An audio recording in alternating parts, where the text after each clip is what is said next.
बृहस्पतिवार की व्रत कथा। भारतवर्ष में एक प्रतापी और दानी राजा राज्य करता था। वह नित्य गरीबों और ब्राह्मणों की सहायता करता था। ये बात उसकी रानी को अच्छी नहीं लगती थी। वह ना ही गरीबों को दान देती थी, ना ही भगवान का पूजन करती थी और राजा को भी दान देने से मना किया करती थी। एक दिन राजा शिकार खेलने वन को गए थे तो रानी महल में अकेली थी। उसी समय बृहस्पति देव साधु वेश में राजा के महल में भिक्षा के लिए गए और भिक्षा मांगी। रानी ने भिक्षा देने से इनकार कर दिया और कहा, हे साधु महाराज, मैं तो इस दान पुण्य से तंग आ गई हूँ। मेरा पति सारा धन लूटते रहते हैं। मेरी इच्छा है कि हमारा धन नष्ट हो जाए, फिर ना रहेगा बांस, ना बजेगी बांसुरी। साधु ने कहा, देवी, तुम तो बड़ी विचित्र हो। धन संतान को सभी चाहते हैं, पुत्र और लक्ष्मी को वो तो पापी को भी चाहिए।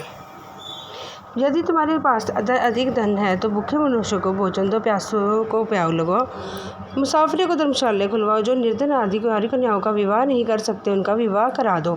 ऐसा और कोई काम है जिसके करने से तुम्हारा यश लोक में फैलेगा। परंतु रानी ने उपदेश का कोई प्रभाव न पड़ा। वह बोली, महाराज, आप मुझे कुछ न समझाए।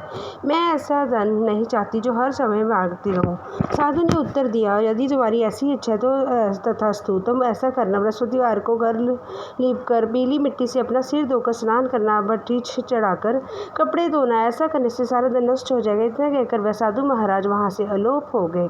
साधु के अनुसार वह कई बातों को पूरा करते हुए रानी को केवल 3 बृहस्पतिवार ही बीते थे कि उसकी समस्त धन नष्ट हो गया। भोजन के लिए भी तरसने लगे। तब एक दिन राजा रानी से बोला कि हे रानी, तुम यहाँ पर रहो, मैं दूसरे देश को जाता हूँ, क्योंकि यहाँ पर कोई सभी लोग मुझे जानते हैं, इसलिए कोई छोटे कार्य नहीं कर सकता। ऐसा कहकर राजा प्रदेश को चला गया। वहाँ वह जंगल से लकड़ी काट कर लाता और शहर में बेचता। इसी तरह वह अपना जीवन व्यतीत करने लगा। इधर राजा के प्रदेश जाते ही रानी और दासी दुखी रहने लगी। एक बार जब रानी और दासी को 7 रोज बिना भोजन के हो गए तो रानी ने अपनी दासी से कहा, हे दासी, यहाँ पास ही के नगर में मेरी बहन रहती है, वह बड़ी धनवान है, तो उसके पास जा और कुछ गेहूं मांग ला ताकि थोड़ी गुजर हो सके। दासी रानी की बहन के घर गई। उस दिन का गुरुवार था। रानी की बहन उस समय बृहस्पतिवार की कथा सुन रही थी। दासी ने रानी की बहन को अपनी रानी का संदेश दिया, लेकिन रानी की बड़ी बहन ने कोई उत्तर नहीं दिया। जब दासी को रानी की बहन से कोई उत्तर नहीं मिला तो वह बहुत दुखी हुई और उसे क्रोध भी आया। और दासी ने वापस आकर रानी को सारी बात बता दी।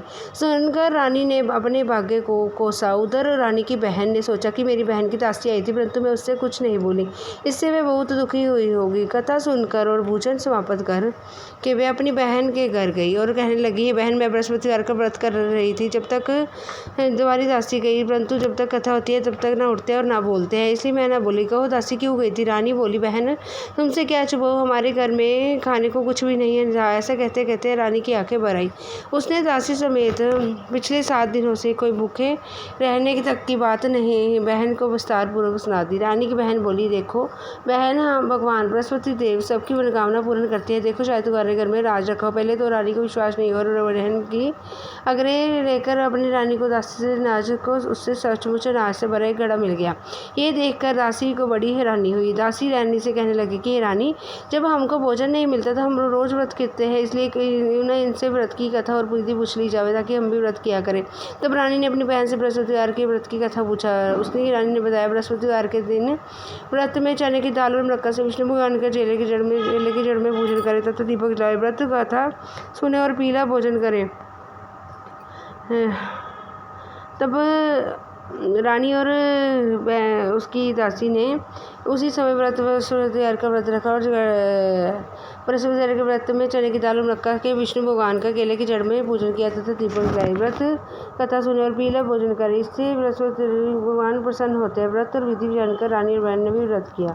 7 दिन के बाद जब गुरुवार आया तो रानी की दासी ने व्रत रखा और साल में जाकर चना गुड़ बीन लाई, फिर उसके केले की जड़ के तले विष्णु भगवान का पूजन किया। भोजन पीला खा से वे बेचारी बड़ी दुखी है, तो कि उन्होंने व्रत रखा था, इसलिए बृहस्पति भगवान उनसे प्रसन्न थे, इसलिए वे एक साधारण व्यक्ति के रूप में धारण कर 2 थालों में सुंदर पीला भोजन दासी को दे गए। भोजन पाकर दासी प्रसन्न और रानी के साथ मिलकर भोजन ग्रहण किया। उसके बाद सभी गुरुवार का व्रत और भोजन करने लगी। बृहस्पति भगवान की कृपा से उसके पास धन और संपत्ति आ गई, परंतु रानी ने फिर से पहले की तरह से करने लगी तो दासी बोली, देखो रानी, तुम्हें पहले से